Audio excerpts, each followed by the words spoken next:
십자가 은혜 받으려고 주께로 옵니다.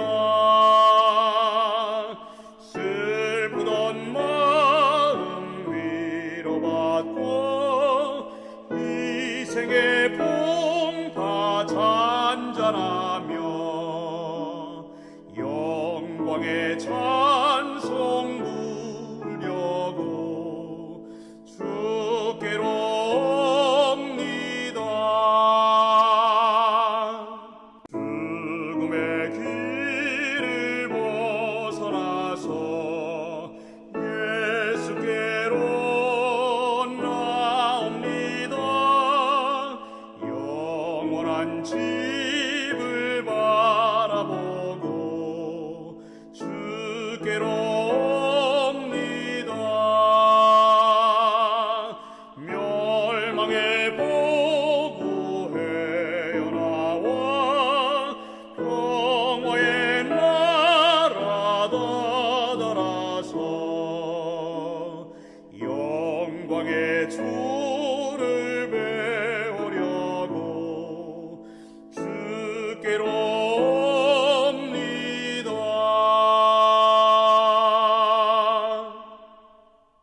하늘에 계신 아버지, 오늘도 우리의 삶을 지켜주시니 감사합니다. 특별히 코로나 바이러스로 인해 우리의 안전이 위협받고 있는 이때 건강 기별을 주셨음에 감사드립니다. 주께서 주신 말씀대로 살 수 있도록 우리의 삶을 인도해 주시옵소서.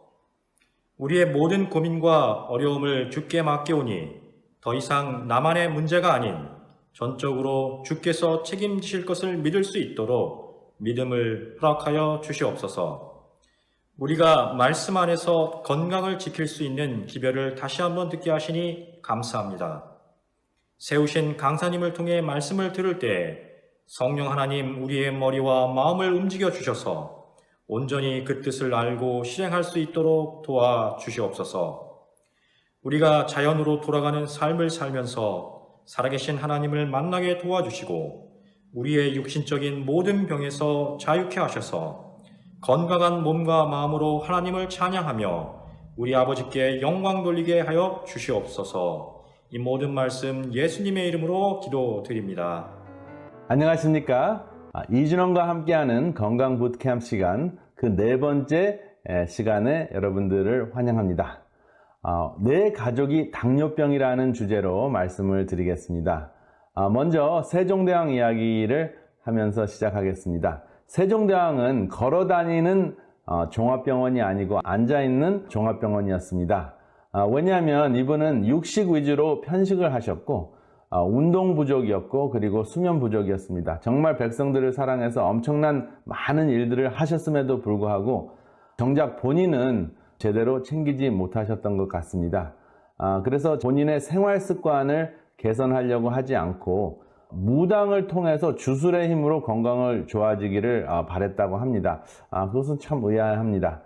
그리고 한 가지 병이 겨우 나오면 한 가지 병이 또 생김에 나의 새로함이 심하다라고 말씀을 하셨다고 합니다. 참 안타깝습니다.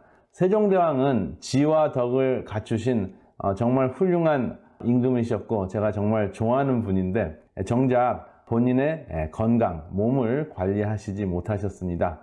세종대왕을 생각하면 항상 제가 마음속에 가슴이 아픈데요. 이분이 시달리고 있었던 증후군을 대사증후군이라고 합니다. 근데 세종대왕과 같이 지금 현대인들도 대사증후군에 시달리고 있습니다. 최근에는 제가 20대 후반 한국분도 대사증후군에 시달리는 것을 직접 진단한 바가 있습니다. 대사증후군은 다음과 같은 진단법이 있습니다. 네 가지 A, B, C, D를 기억하시면 되는데요. 첫 번째 A는 abdominal obesity, B는 blood pressure, C는 cholesterol, D는 diabetes. 그래서 영어로 A, B, C, D를 여러분들이 기억하시면 되는데요. A는 복부 비만을 뜻합니다. 그리고 B는 혈압, C는 콜레스테롤을 뜻하는 그 지방이고요. 그 다음에 네 번째는 공복혈당, 혈당을 뜻하는데요. 이 네 가지 수치는 실제적으로 병원에 가셔서 치료받아야 할 필요가 없는 수치인데 비정상으로 가고 있는 수치입니다. 그 수치를 한번 알아보겠습니다. 여러분들 체크 한번 해보시기 바랍니다. 여러분들이 대사증후군인데 아직 모르실 수도 있습니다. 첫 번째, 복부 비만. 남자인 경우는 배꼽 둘레로 허리 둘레를 재면 90cm 이상이 됐을 때 복부 비만이라고 합니다. 여성인 경우에는 85cm 이상입니다. 그리고 두 번째, blood pressure, 혈압인데요. 여기 보면 130에 85 이상이죠. 보통 고혈압은 140에 90 이상부터 고혈압이라고 합니다. 그래서 이 대사증후군은 아직 임상적으로 진단을 받을 정도로의 나쁜 상황이 아니지만 이 증상들이 합해졌을 때 이제 만성 질환이 찾아온다는 그 신호를 알리는 굉장히 중요한 문제입니다. 그래서 여러분들이 이것을 꼭 염두에 두시고 여러분들과 이웃에게 이것을 잘 공부하셔서 나누시는 것이 매우 중요합니다. 만병의 근원이 바로 이것을 통해서 측정할 수 있습니다. 그리고 C는 콜레스테롤인데요. 콜레스테롤을 보면 좋은 콜레스테롤, HDL이 있는데 좋은 콜레스테롤은 높아야 됩니다. 그렇죠? 그런데 남성인 경우에는 40 미만일 경우에 안 좋은 것이고요. 여성인 경우에는 50 미만일 때 안 좋은 것입니다. 그리고 복부 비만을 일으키고 허리둘레를 증가시키고 혈액을 걸쭉하게 하는 중성지방이 TG라는 것이 있는데 영어로는 트라이글리세라이드라는 그 TG가 있습니다. 이 수치가 150 이상이 되면은 여러분들이 굉장히 피곤함을 느끼고 그리고 여기저기 몸이 불어나는 느낌을 받습니다. 지방 때문에. 그리고 마지막으로 D는 당뇨병을 뜻하는 다이아베티스의 그 앞자인데요. 공복 혈당을 쟀을 때 12시간 공복 혈당을 쟀을 때 100 이상이 되면 그러면 대사증후군의 그 기준치가 됩니다. 그래서 여기 보면은 5가지죠. A, B, C, D는 넷인데 콜레스테롤의 그 난에 보면 2가지가 있어요. 그렇죠? HDL이 있고 TG라는 중성지방이 있어서 전체 5가지 기준 중에서 3가지만 해당이 돼도 여러분들과 여러분들의 이웃은 대사증후군입니다. 그러면 만성질환에 걸릴 수 있는 가능성이 이제 충분하다 하는 것입니다. 그래서 이것을 해결하는 것이 만성질환, 오늘 말씀드릴 당뇨병의 근본적인 해결책입니다. 당뇨병을 풍요 속의 빈곤이라고 할 수 있습니다. 왜 풍요 속의 빈곤이라고 할까요? 혈액 속에 당은 굉장히 많이 들어있는데 무엇이 배고픕니까? 세포가 배고픈 거예요. 그래서 세포에게 그 음식을 먹여야 되는데 영양분을 먹여야 되는데 그 영양분을 먹이는 통로 혈액은 혈관 속에는 당이 많이 있는데 혈관 속에서부터 어디로? 세포 속으로, 조직 속으로 당이 들어가지 못하는 것이 당뇨병입니다. 그래서 여러분들이 당은 많이 짊어지고 다니시는데 세포 속으로 에너지를 만들 수 있도록 당을 집어넣어 주지 못하는 것이 당뇨병입니다. 그래서 혈액 속에 당이 많이 있으니까 그것이 어디로 넘쳐납니까? 콩팥에 가서 넘쳐나면은 소변으로 빠져나온다 해서 당뇨병입니다. 소변이 달다는 뜻입니다. 옛날에는 의사들이 검사할 수 있는 좋은 그 테스트 방법이 없어서 소변 맛을 보고 이 사람은 당뇨병이었다라고 하는 것을 진단을 했습니다. 수십 년 전 이야기인데요. 여러분 저는 그렇게 진단을 하지 않고 혈액 검사를 통해서 할 수 있어서 또 소변 검사를 맛보지 않고 소변 검사 그 종이가 있습니다. 그 종이를 통해서 검사할 수 있어서 정말 다행이라고 생각합니다. 여기 그 당뇨병을 산만의 질병이라고 하는데 어떤 산만이 있냐면요. 비만, 태만, 교만입니다. 이것은 여러분들의 생활 습관에서 기억할 수 있는 그 산만이라고 할 수 있습니다. 첫 번째 비만, 실컷 먹자. 고양이하고 주인하고 똑같이 생겼습니다. 두 번째, 꼼짝하기 싫다. 그 다음에 세 번째, 난 다 안다. 듣기 싫다. 그래서 좀처럼 남 얘기를 듣지 않는 그 습관이 세포 속으로 또 연결이 되면은 세포도 인슐린의 말을 전혀 듣지 않습니다. 그러면 세포는 굶어 죽는데 인슐린의 말을 듣지 않으면 세포 속은 굉장히 배고파지고 세포는 점점 쇠약해지는 것이죠. 에너지를 만들지 못하는 것이죠. 그런데 이것의 첫 그 요인이 무엇이냐 하면 대사증후군의 첫 요인, 서서히 죽는 병의 첫 요인이 무엇이냐 하면 육식입니다. 이것만 딱 보시면 군침이 도십니까? 이게 숯불갈비인가요? 이거 먹으면 좋겠다 하는 생각이 드시면 대사증후군에 걸릴 수 있는 두뇌 회로가 여러분들이 만들어져 있는 것입니다. 그리고 오른쪽에 보시면은 햄버거에 치즈가 들어있는데 군침이 도십니까? 그러면 여러분 위험합니다. 여기 논문이 하나 있는데요. 한 끼만 이렇게 지방질이 많은 동물성 음식을 먹게 되면 몸속에 독증이 생긴다 해서 이게 엔도탁시미아라는 말이 있는데요. 이것이 뇌독소혈증이라는 뜻입니다. 혈관 속에 독소가 증가해서 어떠한 현상이 일어나는지 한번 보겠습니다. Single high fat meal이라고 나왔죠. 한 끼만 먹어도 뇌독소혈증이 생기는데요. 동물성 음식과 뇌독성 혈증은 인슐린 저항증을 일으킨다 하는 그 논문의 그 결론을 소개를 드립니다. 인슐린 저항증은 무엇이냐면 인슐린이 만드는 그 췌장, 그렇죠? 췌장이 인슐린을 만들어서 음식이 들어가면 특별히 당분이 혈액 속으로 들어오면 혈당이 증가하면 인슐린이 이제 분비가 됩니다. 어떠한 역할을 하냐면 인슐린은 세포 속에 가가지고 초인종을 누릅니다. 무엇을 열으라고? 혈당이 들어갈 수 있는 혈당 문을 열으라고 초인종을 막 눌러대는데 세포가 귀를 막고 듣기 싫다 해서 그 인슐린의 기별을 무시합니다. 그러면 뭐가 열리지 않아요? 포도당 문이 열리지 않아서 포도당은 문 밖에서 혈당으로 증가할 수밖에 없습니다. 그것이 바로 당뇨병의 가장 심각한 세포 차원의 현상입니다. 인슐린 저항증이라고 하죠. 여기 세포의 그림이 있습니다. 이것이 세포막인데요. 세포막 표면에 인슐린 초인종이 있습니다. 인슐린 초인종을 인슐린이 꾹 누르면 세포 속에서는 다양한 현상이 일어나서 포도당 문을 활짝 열어서 포도당을 세포 바깥 혈관에서부터 세포 속으로 쏙쏙쏙쏙 이렇게 들어가게 해서 이 혈당이 에너지로 딱 변신할 수 있을 때 우리는 힘을 얻습니다. 그런데 인슐린 저항증, 육식 한 끼를 통해서 인슐린 저항증을 일으킬 수 있는데요.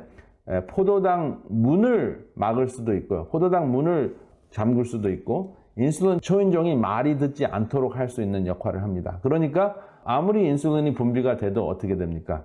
포도당 문이 열리지 않으니까 세포는 배가 고픈데 혈당은 올라가는 거죠. 그렇게 되면 이제 뇌가 그 혈당이 오르는 증상을 감지를 하면 신경질이 나고 피곤하고 괜히 짜증을 냅니다. 그것이 이제 인슐린 저항증의 시작입니다. 그리고 인슐린이 어떤 경우는 식사를 안 하게 되면 너무 뚝 떨어지는 현상도 있습니다. 그런 때는 손발이 덜덜덜 떨리면서 또 신경질이 나는 그런 현상이 일어납니다. 그래서 이 인슐린 저항증이 있으신 분들은 지나치게 당분이 높을 때도 있고 지나치게 당분이 낮을 때가 있어서 왔다 갔다 하는 그런 그 롤러코스터라고 하죠. 그 감성적으로도 굉장히 안정을 찾지 못하는 그러한 현상이 당의 조절에 문제가 있어서 그런 현상이 일어납니다. 당뇨병의 증상을 딱 세 가지로 요약하면 다다다입니다. 다식, 다갈, 다뇨. 많이 먹어요. 항상 배고프니까. 세포는 배고프니까. 다갈. 왜냐하면은 그 소변에 당이 빠져나가면서 물까지 가지고 나갑니다. 그래서 그 혈관에 물이 부족하니까 혈액이 걸쭉해지면서 두뇌는 걸쭉한 혈액을 감지할 때마다 물을 마셔라 하고 계속 물을 마시게 합니다. 그리고 말씀드린 대로 다뇨. 그 당이 많이 올라가면은 그 몸이 그 당을 배설해야 되거든요. 배설하는 그 좋은 방법 중에 하나가 소변을 통해서 배설을 하는데 소변에 당 수치가 많으면 소변이 많이 나오게 되어 있습니다. 그래서 다식, 다갈, 다뇨 이 세 가지 증상이 있으면 나는 당뇨병이 있다 하는 것을 아실 수가 있습니다. 당뇨병이 오기 전에 대사증후군이 먼저 찾아오는데 대사증후군의 그 기준치를 제가 말씀을 드렸기 때문에 당뇨병 증상이 오기 전에 예방하는 것이 굉장히 중요하다 하는 것입니다. 그래서 이 당뇨병을 근본적으로 치료하려면 대사증후군의 그 5가지 수치를 여러분들이 조절을 하시면 당뇨병을 초기와 중기 같은 경우는 완치하실 수 있습니다. 여러분들의 식생활 개선을 가지고도 여기 당뇨병 진단을 할 때 혈당을 어떻게 검사하는지 제가 소개를 드리겠습니다. 일단은 공복에 혈당을 딱 쟀을 때 125 이상일 경우에는 무조건 당뇨병입니다. 공복 12시간 공복 이후에. 그리고 히모글로빈 A1C, 당화 혈색소라는 것이 있는데 이 당화 혈색소 수치를 보면 이렇게 혈당 수치와 당화 혈색소의 그 비교가 이렇게 쭉 되어 있는데요. 여기 제가 표기를 해놨는데요. 혈당이 126, 125 이상, 그러니까 126일 때 당화 혈색소가 이게 6%가 됩니다. 그러니까 딱 검사를 했을 때 6%가 되든지 아니면 126 이상이 되면은 혹은 125 이상이 되면 당뇨병이라고 진단을 받습니다. 그런데 이게 중요한 것은 히모글로빈 A1C라는 것은 이 당화 혈색소라는 것은 3개월 동안 여러분들의 당이 어떻게 조절이 됐는지에 대한 검사 결과이고요. 공복 혈당은 12시간 정도. 그러니까 가장 정확한 것은 무엇일까요? 평소에 혈당이 얼마나 잘 조절이 됐는지 잘못됐는지를 아는 것이 굉장히 중요합니다. 이 두 가지 수치는 여러분들이 꼭 기억해 두셨다가 내가 문제가 있는가 하는 것을 항상 검사하시는 것이 중요합니다. 제가 말씀드렸던 그 증상이 생긴다면. 그런데 보통 공복에 혈당만 쟀을 때 몇이 정상이라고요? 하루 아침에 일어났을 때 아침 하루 시작하기 전에 아침 공복 혈당이 100 미만이어야지 정상이고요. 126이 되면은 당뇨병이고 100에서 125 사이일 경우에는 당뇨병 위험률이 굉장히 높다라고 진단을 받습니다. 이것을 프리다이아비티스라고 합니다. 당뇨병 전초증이라고 할 수 있습니다. 그리고 여기 수모 레슬러가 있는데요. 이 수모 레슬러의 그 CT를 촬영한 사진을 보여드리겠습니다. 이 씨름 선수의 복부를 두 케이스로 이제 검사를 했는데요. CT 촬영을 했는데요. 케이스 1이 있고 케이스 2가 있습니다. 근데 둘 다 몸무게는 비슷해요. 키와 몸무게 수치는 비슷한데 복부 비만증이 전혀 다릅니다. 여기 케이스 1이 있고 케이스 2가 있는데 어떤 사람이 그 만성 질환에 걸릴, 특별히 그 대사증후군에 걸릴 가능성이 높고 또 어떤 사람이 당뇨병에 걸린 사람일까요? 케이스 1입니까? 케이스 2입니까? 여기 그 케이스 2인 경우에는 내장에는 지방이 별로 없고 주로 피하 지방이고요. 케이스 1인 경우에는 내장 비만이 굉장히 많죠. 그래서 사실은 이것은 다른 사람이 아니라 같은 사람일 수도 있습니다. 같은 사람이 운동을 엄청나게 많이 하는 그 수모 씨름 선수일 경우에는 같은 몸무게라도 근육량이 많고 지방이 내장에 그 저장되지 않고 피하 지방일 경우에는 이런 경우에는 그래도 심각한 당뇨병에 걸리지는 않습니다. 무엇이 심각하냐면 내장에 지방이 많이 꼈을 때 그 당뇨병이 찾아옵니다. 그래서 일반적으로 운동을 엄청나게 열심히 하는 수모 레슬러들은 많이 먹고 엄청나게 뚱뚱해 보이지만 피하 지방이 많이 있고 내장 지방이 별로 없다면은 당뇨병이 좀처럼 찾아오지 않습니다. 근데 그 사람들이 은퇴를 하고 난 다음에 운동을 안 하기 시작하면 피하 지방이 이제 내장 지방으로까지 이제 끼게 돼서 이제 본격적으로 당뇨병에 걸릴 수 있는 것이죠. 그래서 이 연구를 한 이유는 두 가지입니다. 첫 번째, 피하 지방과 내장 지방 중에서 무엇이 더 심각한가? 둘 다 문제를 일으킬 수 있습니다. 근데 둘 중에 무엇이 더 심각하냐 하면은 피하 지방보다는 내장 지방이 훨씬 더 심각한 문제를 일으킵니다. 그리고 운동을 많이 했던 운동선수가 운동을 안 했을 경우에 당뇨병에 걸릴 가능성이 굉장히 높다 하는 것을 기억하시는 것이 굉장히 중요합니다. 내가 어렸을 때는 또 젊었을 때는 몇 년 전까지만 해도 운동을 많이 했는데 지금은 코로나 바이러스 때문에 뭐 여러 가지 이유 때문에 운동을 못한다 했을 경우에 바로 이 순간, 바로 이때 당뇨병이 찾아올 가능성이 매우 높습니다. 그래서 과거 운동량과 지금 운동량에 큰 차이가 있을 때 굉장히 유의하셔야 합니다. 여기 당뇨병 환자가 이렇게 복부 비만이 심해졌을 때 생기는 문제가 있습니다. 우리 몸속에는 아디포넥틴이라는 천연 당뇨약이 있습니다. 여러분 다 같이 아디포넥틴 해보세요. 아디포넥틴. 이 아디포넥틴이 여러분들의 복부 비만, 그 내장의 비만증, 내장 비만이 생겼을 때 아디포넥틴 분비량이 감소가 됩니다. 보통 그 지방세포가 정상적인 사이즈일 경우에, 정상적인 크기일 경우에 당뇨약이 나오는데 지방세포가 비대해지면은 당뇨약을 만들지 못한다 하는 것입니다. 굉장히 신기하죠. 지방 자체에서 당을 감소시킬 수 있는 약이 나온다 하는 것입니다. 그래서 여러분들의 복부가 내장이 거의 없는 것이, 그렇죠? 적당하게 있는 것이 이제 거의 없는 것이 정상인데요. 거의 없을 때 당뇨약을 만들어낸다 하는 것입니다. 그런데 이제 당뇨병이 심해지면 이러한 문제가 생겨요. 그 망막에 질환이 와서 여기 보면은 망막이 이렇게 벽에 붙어 있다가 이렇게 뚝 떨어집니다. 그러면 여러분들의 딸이나 며느리를 보고 있을 때 이렇게 중앙 부분이 안 보입니다. 그래서 이게 당뇨 때문에 생기는 망막 질환입니다. 보통 여러분들 그 당뇨에 걸리시면은 어떠한 질병도 옵니까? 백내장도 있거든요. 백내장은 전체가 뿌옇게 보입니다. 그래서 백내장은 수술을 하시면 깨끗하게 보이는데 이것은 그 백내장 수술과 같지 않고 수술을 할 수가 없습니다. 레이저 치료를 하면 조금 악화되는 것을 막을 수는 있지만 이렇게 중앙 부분이 깜깜하게 보여서 여러분들의 손주를 볼 수가 없게 됩니다.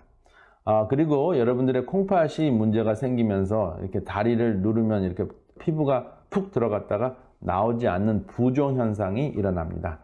그러니까 이 당뇨병 굉장히 심각하죠.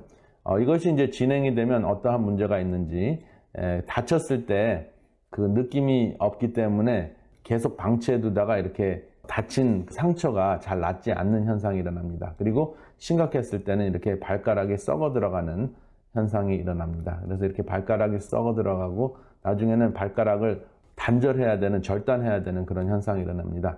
왜냐하면 혈당이 잘 활용되지 않고 산소 공급이 잘 안 되기 때문에 몸을 썩게 하는데 대표적으로 발가락부터 썩게 돼 있습니다. 이것을 궤저 현상이라고 합니다. 혈당과 돈의 공통점, 여러분 썩어가는 그 발가락을 보니까 좀 너무 징그러워 하실 것 같아서 혈당과 돈의 공통점을 잠깐 한번 생각해 보겠습니다. 혈당은 몸속의 돈과 같고 돈은 이 세상을 돌아가게 하는 이 세상의 혈당과 같다고 생각할 수 있습니다. 그래서 여기 보면은 혈당이나 돈이 부족하면은 결핍이 되면 쓰러집니다. 그 저혈당이나 경제 그 공황이 오죠. 그 다음에 누적이 되면 썩습니다. 그래서 혈당이 누적이 되면 몸속에서 썩게 하는 현상이 일어나고 돈을 계속 쌓아놓기만 하고 제대로 순환을 시키지 않으면 사람이 부패하게 되죠. 그리고 세 번째, 혈당과 돈은 돌아야 합니다. 그래서 돈이 돈입니다. 그렇죠? 돌아야 산다. 이렇게 움직여야 된다 하는 것을 꼭 기억하시면 여러분들의 건강과 여러분들의 금전을 어떻게 활용할지 지혜가 생깁니다. 그리고 혈당과 또 지식의 공통점도 있습니다. 결핍이 되면 역시 쓰러집니다. 그리고 지식이 부족하면은 뭐 옛날 표현으로 알아야 면장을 한다는 표현이 있죠. 무지하면은 또 삶을 살 수가 없습니다. 그리고 누적이 되면은 지식의 경우는 교만해지고 역시 혈당의 경우는 부패해집니다. 지식도 지나치게 많아지면 지식이 오면 교만이 오고 교만은 패망의 선봉이라고 이야기를 합니다. 그리고 역시 혈당과 지식도 이렇게 순환이 될 때 건강합니다. 그래서 여러분들에게 이렇게 제가 의학 지식을 나누어 드리면서 저도 부패하지 않고 교만하지 않기 위해서 열심히 나누는 일을 하고 있습니다. 당뇨병을 풍요 속의 빈곤이라고 할 수 있는데요. 성경에 보면 이 풍요 속의 빈곤의 문제가 정확하게 나타나 있습니다. 계시록 3장 17절에 보면 이러한 말씀이 있습니다. 내가 말하기를 나는 부자라 부여하여 부족한 것이 없다 하나 내 곤고한 것과 가련한 것과 가난한 것과 눈먼 것과 벌거벗은 것을 알지 못하도다. 얼마나 이 당뇨병 증상과 똑같습니까? 이것은 라오디게아의 교회의 그 영적 질병을 이야기하는데요. 라오디게아는 굉장히 잘 살고 풍요로운 교회였던 것 같습니다. 그런데 영적으로는 곤고하고 가련하고 가난하고 눈먼 것과 벌거벗은 것을 알지 못했던 교회입니다. 당뇨병도 마찬가지죠. 혈액 속에 당이 많아서 당 부자라고 생각을 하는데 세포 속으로 당이 들어가지 못하니까 세포는 항상 배고픕니다. 가난합니다. 그리고 눈 망막에 가서 혈당 수치가 지나치게 높이 올라가면은 눈이 멉니다. 근데 눈이 멀어가는 것도 모릅니다. 그리고 발가락이나 손가락에 마비가 와서 다쳤는데도 다친 것을 모릅니다. 벌거벗은 것을 모르는 그러한 현상이 일어나는데 이것이 라우디케아 증상, 영적으로는 라우디케아 증상이라고 하고 신체적으로는 당뇨병이라고 할 수 있습니다. 역시 과학보다 앞선 성경의 말씀 정말 놀랍지 않습니까? 당뇨병 예방과 치유에 가장 효과적인 것이 무엇일까요? 바로 생활습관의학이라는 것입니다. 제가 이제 말씀드릴 내용들입니다. 여기 보면 당뇨병을 예방과 치유하는 것에 있어서 플라시보, 그냥 약이 아닌 것을 먹이는 그 알약이 있고 가짜 약이 있고요. 그 다음에 메트포르민이라는 당뇨약이 있고요. 여기 보면 라이프스타일이라는 것이 있습니다. 생활습관.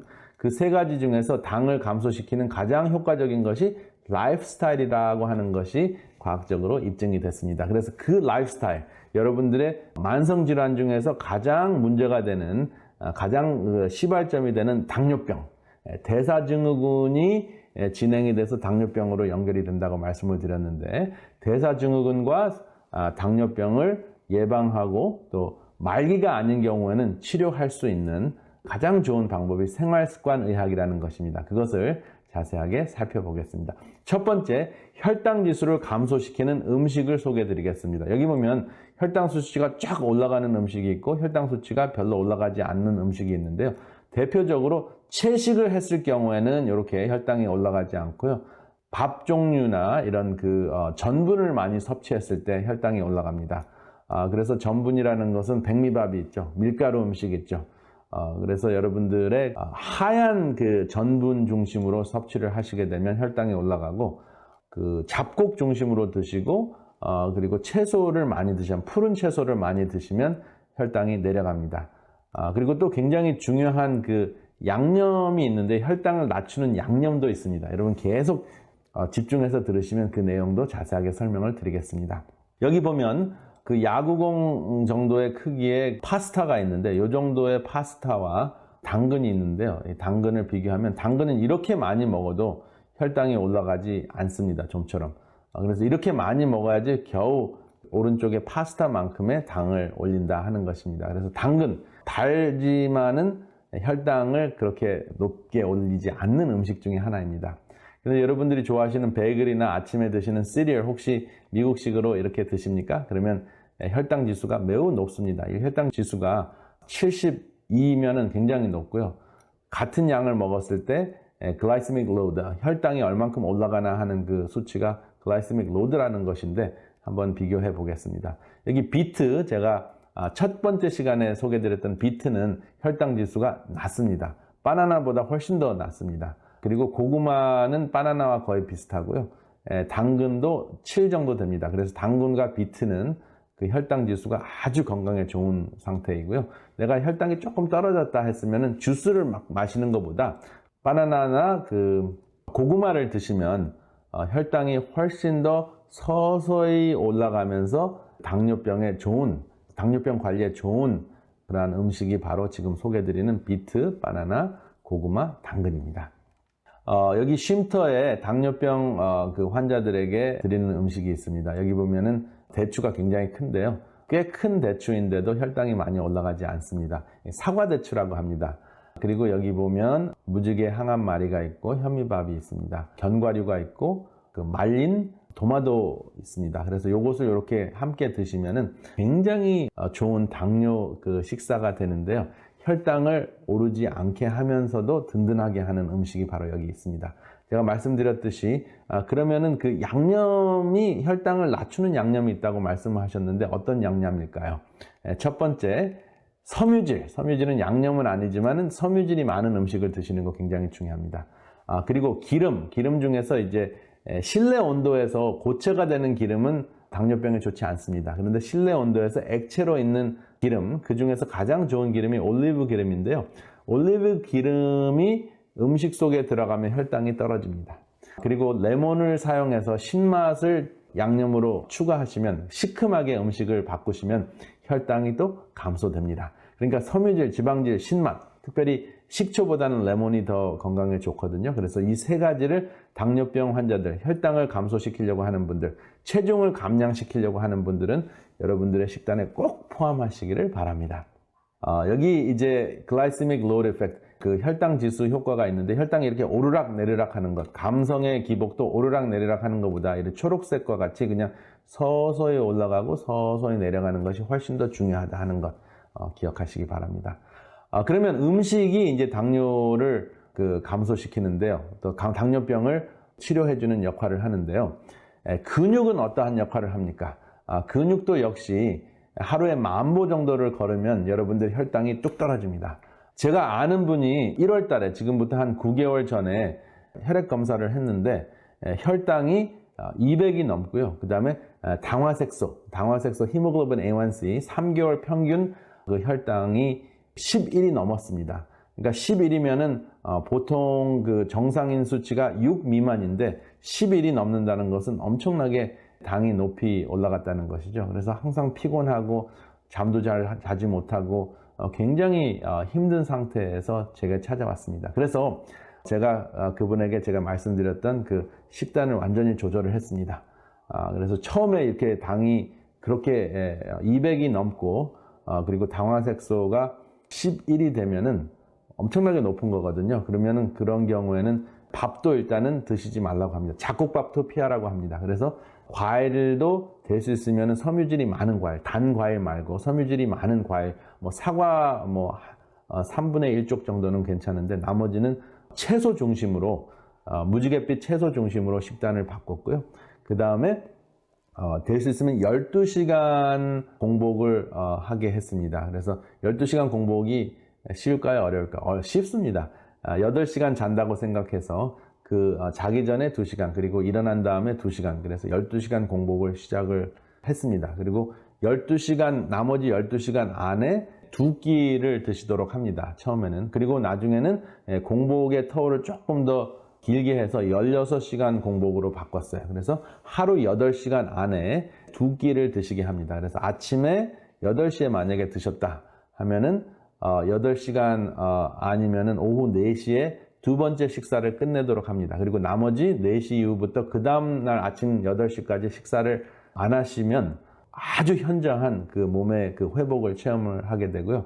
그 다음에 오히려 이제 힘이 나기 때문에 에너지가 그 공복을 통해서 회복이 되는 체험을 하기 때문에 힘이 나고 그리고 하루에 10,000보씩 걷도록 했습니다. 그랬더니 3개월 안에 모든 것이 정상으로 뚝 떨어졌습니다. 체중도 감량이 되고 근육도 증가하고 혈당이 110 미만으로 떨어지고 지금은 이제 100 미만으로 떨어졌습니다. 그리고 당화색소 11%에서 6 미만으로 떨어져서 모든 것이 정상으로 돌아왔습니다. 한 6개월 안에 당뇨병을 완치한 체험입니다. 그런데 여기서 굉장히 중요한 것은 식사도 매우 중요하지만 근력을 증가시키는 것, 식사만큼 중요하다 하는 것 꼭 기억하시기 바랍니다. 그리고 여기 보면 굉장히 좀 복잡한 건데요. 하나만 소개를 드리겠습니다. 여러분들이 예를 들어서 왕만두를 하나 드셨다. 그러면 왕만두를 드셨을 때 얼만큼 걸어야 되는가를 보여드리기 위해서 알려드리는데요. 이것은 미국식으로 표기를 해놨지만 제가 한국식으로 바꿔놓겠습니다. 여기 운동을 했을 때 유연성 운동이 있고요. 그 다음에 근력 운동이 있고 유산소 운동이 있습니다. 이것이 하루 10,000보 유산소 운동인데요.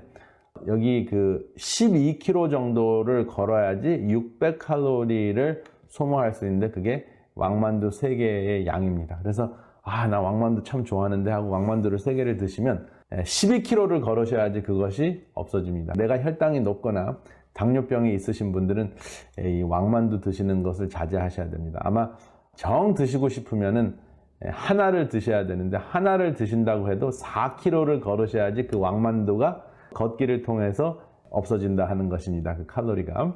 그래서 여러분 이것을 염두에 두시면 전분과 당과 어떠한 관계가 있는지 아실 수가 있습니다. 그리고 이 규칙적인 그 유산소 운동을 하면 제가 말씀드렸던 대로 이 당뇨병은 내장 비만이 생기기 때문에 그 지방세포도 비대해진다고 말씀을 드렸죠. 이 비대해지는 그 지방세포가 그 아디포넥틴을 생산하지 못하기 때문에 생기는 것이 이제 당뇨병의 그 기전 중에 하나라고 말씀을 드렸는데 운동을 해서 유산소 운동 10,000보를 걸으면 혈당과 몸무게가 감소가 됩니다. 그래서 당뇨병이 치유되는 기전이 바로 여기에 있습니다. 그 다음에 옥시토신 또 나오는데요. 이 옥시토신은 지방을 감소합니다. 와, 어떻게 옥시토신은 함께 할 때 나오는 호르몬인데 몸과 마음을 기쁘게 하는 것은 알겠는데 어떻게 지방까지 감소하는가? 연구를 해봤더니 옥시토신이 나오면 지방이 분해가 되고요. 체중이 감량이 돼서 유연성을 증가시키고 그리고 혈당을 줄일 수 있다 하는 것입니다. 여기 혈당이 감소되는 것이 옥시토신 논문에 지금 발표된 것을 소개해 드립니다. 그래서 함께 운동을 하시고 식사를 하시면 옥시토신이 분비가 돼서 혈당을 감소시킨다 하는 거 기억하시면 좋겠습니다. 함께함에 있어서 기러기 이야기가 정말 감동적입니다. 당뇨병을 극복하려면 여러분 함께 하셔야 되는데요. 기러기에게 지혜를 배우시면 참 좋겠습니다. 기러기는 왜 이렇게 함께 날아갈까요? 겨울을 나기 위해서 먼 여행을 해야 되는데 혼자 날아가면 26km밖에 날아가지 못합니다. 근데 함께 날아가면 100km도 너끈히 날아갈 수 있다고 합니다.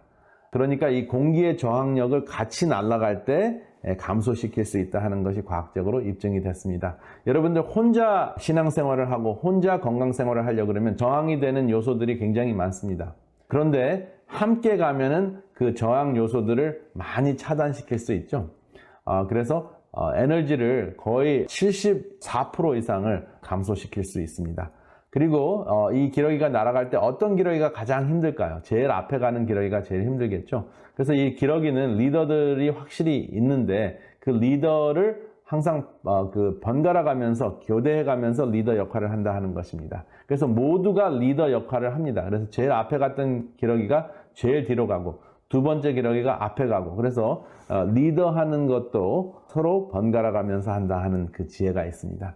그리고 이 기러기는 가끔 가다가 낙오하는 기러기가 있다고 합니다. 근데 참 재밌는 것은 그 낙오하다가도 조금 혼자 날아가면 공기의 저항력을 굉장히 심하게 받죠. 그래서 이 기러기는 자존심 내세우지 않고 바로 다시 행렬에 조인한다 하는 것이 확인이 됐습니다. 그러니까 사람은 이렇게 클럽에 조인을 했다가 함께 하다가도 한번 낙오가 되면 자존심 상해서 좀처럼 다시 조인을 하지는 않는데 이 기러기는 그런 자존심이 없고 생명을 위해서 자존심을 포기한다 하는 것을 우리가 알 수가 있습니다. 그리고 기러기가 날아갈 때 굉장히 조용하게 날아갈까요? 시끄럽게 날아갈까요? 아주 시끄럽게 날아갑니다. 그런데 이 기러기가 시끄럽게 날아가는 이유가 있다고 합니다. 기러기가 날아갈 때 그 지르는 소리가 그 영어로는 헝컹 빵빵이라고 이야기를 하는데 한국 사람들은 끼럭끼럭하죠. 근데 기러기가 그렇게 빵빵 끼럭끼럭 할 때 그게 무슨 뜻인가 살펴봤더니 조류학자들이 알아낸 것이 잘 날라라 힘내라 하는 그 격려의 소리라고 합니다. 우리는 그 리더들에게 이 격려의 소리를 얼마나 하는지 한번 살펴봤으면 좋겠습니다. 그리고 기러기가 날아갈 때 굉장히 아파서 낙오하는 기러기가 있다고 합니다. 그럴 때마다 앞에 있는 기러기와 뒤에 있는 기러기가 함께 낙오되는 기러기를 돌보기 위해서 내려옵니다. 그래서 그 기러기가 회복이 될 때까지 돌봤다가 그 다음 행렬을 조인하는 지혜가 있다고 합니다. 그러니까 여러분 당뇨병, 만성질환을 극복할 때 꼭 중요한 것은 함께 교회가 됐던 여러분들의 그 동아리가 됐던 함께 여러분들의 건강생활을 또 신앙생활을 하는 것이 매우 중요하다 하는 것입니다. 펠로십, 함께함 꼭 실천하시기를 바랍니다. 다음 이 시간에는 여러분들과 함께 고혈압에 대해서 말씀을 드리겠습니다. 오늘 강의를 좀 더 잘 복습하기 위해서 제가 다음과 같은 질문들을 준비해 보았습니다. 여기 보면 첫 번째, 당뇨병의 대표적인 증상을 3가지로 설명하세요. 두 번째, 당뇨병은 어디에 당이 많고 어디에 모자르는 병인가요? 세 번째, 당뇨병 합병증을 말해보세요. 네 번째, 당뇨병과 그 증상과 치료가 비슷한 계시록 교회의 공통적 증상과 치료를 한번 나누어 보시기 바랍니다. 그 다음에 5번째, 당 수치가 굴곡을 이루지 않으려면 필요한 영양소 3가지가 있는데 그것이 무엇일까요? 그 다음에 6번째, 몸에서 분비되는 천연 당뇨약은 무엇인가요? 그리고 마지막으로 7번째, 혈당과 지방을 감소하는 신체 호르몬은 무엇이며 언제 분비되나요? 이 7가지를 복습하시면서 여러분들의 삶 속에 적용하시기를 간절히 바랍니다.